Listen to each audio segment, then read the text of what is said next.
Hi, it's John Kelly. In this module, we are going to discuss audit evidence as described in section 500. And as always, we want to be efficient and effective, follow professional standards, and document what we have done properly. Now, the section tells us that we need to obtain sufficient appropriate audit evidence. And in the appendix, first 25 paragraphs give us a lot of guidance for professional judgment on how to obtain sufficient appropriate evidence and what that might comprise. One of the things that's very useful in that section is in the first paragraph, A1, and it tells us that evidence is cumulative. And that's a big hint because many times I see people trying to get all of their evidence with a single silver bullet test. Accounts receivable confirmation is a good example. So you have assessed risk of material misstatement as low, and you decide you're going to do a large sample accounts receivable confirmation.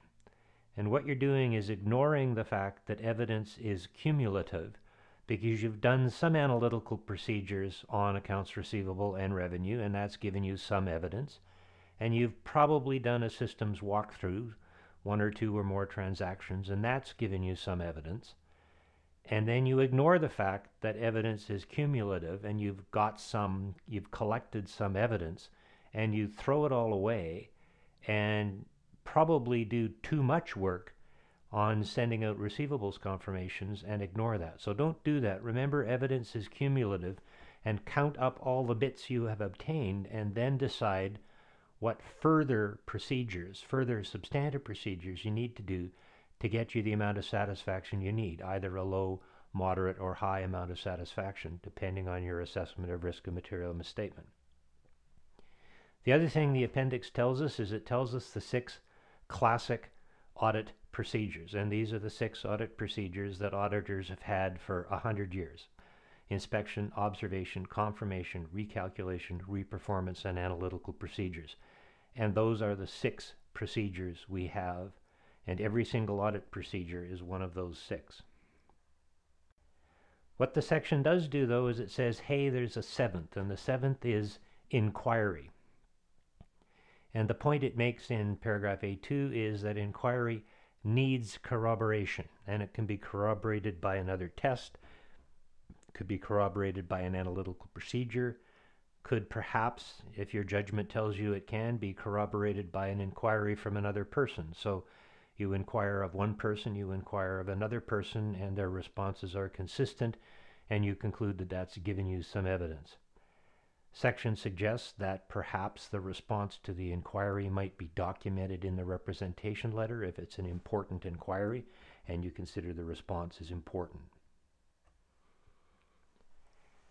Suggests we have to consider the relevance and reliability of evidence, and there are 3 classic things about evidence that are repeated here, and there are 3 really good things.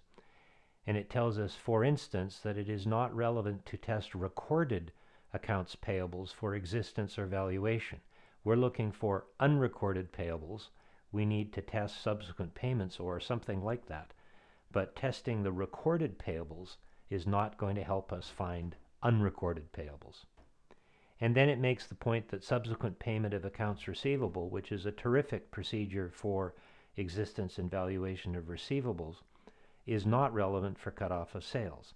So we need to do some other kind of testing for cutoff of sales.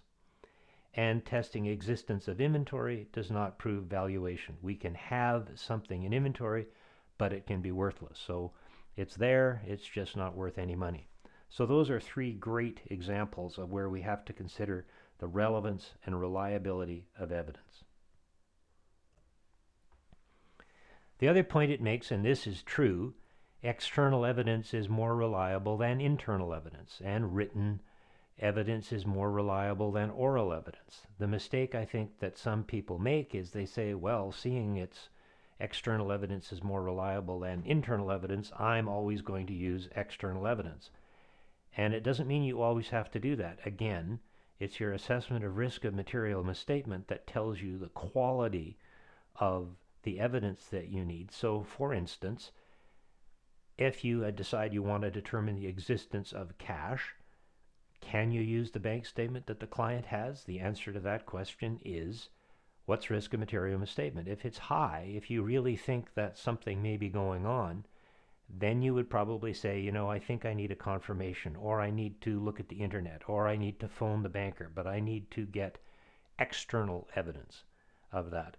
But if risk of material misstatement is low, you say, well, you know, I know it's internal evidence, it's held by the client, but I think that's sufficient for my purpose. I think that's relevant and reliable for my purpose, so I'm going to be able to use that. So don't make the mistake of thinking that you always have to get external written evidence. Sometimes you can use internal oral evidence, and it depends on your assessment of risk of material misstatement.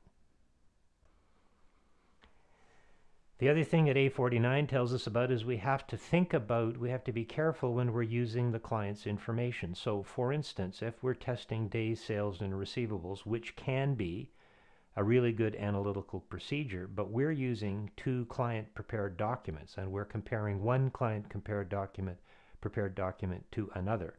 And I guess they both could be wrong.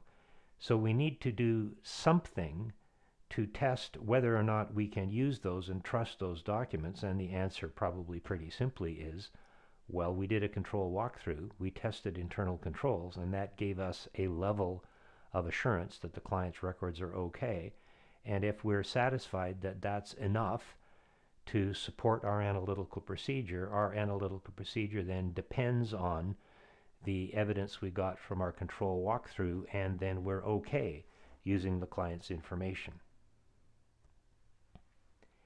And 510 gives us some guidance on sampling, which is good stuff.